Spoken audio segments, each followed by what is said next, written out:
Hello दोस्तों, आप सभी दोस्तों का स्वागत है बिहार तक न्यूज चैनल में।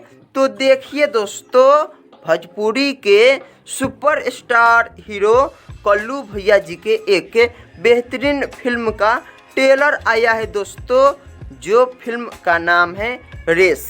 और रेस फिल्म का trailer captain watch hits YouTube channel से आया है। तो आप लोग यदि नहीं देखे होंगे तो जाकर देख सकते हैं। रेस फिल्म में सबसे ज़्यादा मोटिवेशनल से संबंधित से इस फिल्म में फोकस किया गया है दोस्तों।